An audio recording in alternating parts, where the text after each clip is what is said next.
आप सभी को जय श्री राम। तो पहलगाम पार्ट 2 जैसा एक इंसिडेंट जो है वो अभी अभी बॉम्बे में हुआ है 2 दिन पहले।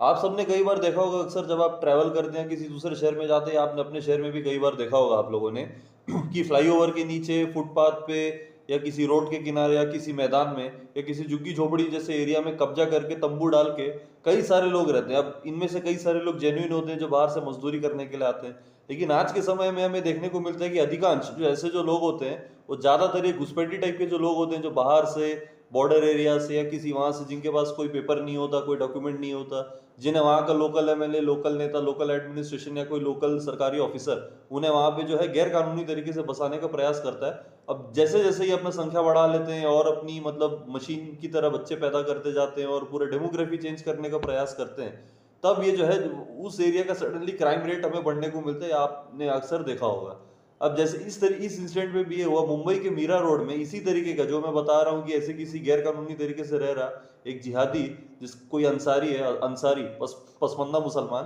तो उसने पास में अंडर कंस्ट्रक्शन बिल्डिंग के पास जाके एक दो वॉचमैन को, दो सिक्योरिटी गार्ड को जाके उसने पूछा,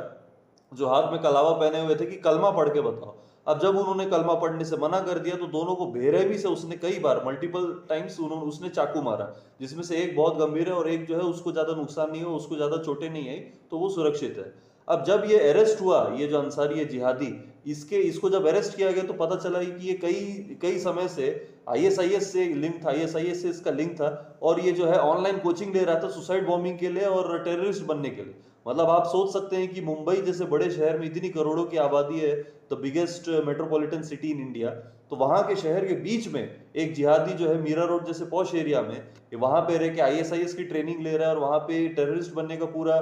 एक्टिविटी जो है करने का प्रयास कर रहा है। और उसने शुरू किया इस तरीके से। अब ये जो मॉडस ऑपरेंडी है, आप इसको लिंक कर सकते हैं कि ये जो लास्ट ईयर जो पहलगाम अटैक हुआ था, जहां हमारे कुछ पर्यटक लोग का धर्म पूछ के उनको गोली मारी गई थी, सेम उसी तरीके से इसको भी अंजाम देने का पूरा प्रयास किया गया इस जिहादी द्वारा। अब इस पे यदि प्रशासन कुछ करती है, और यहाँ आसपास के लोकलाइट्स वालों की सतर्कता की वजह से पकड़ा गया, या प्रशासन कुछ करती है, फडणवीस सरकार कुछ करती है, या एज यूजुअल जो फडणवीस सरकार का जो ठंडा रवैया है उसी से खाली काम चला लेती है। अब कहने का ये मतलब है, ये चीज उन सिक्युलर और कुछ भाईचारा की,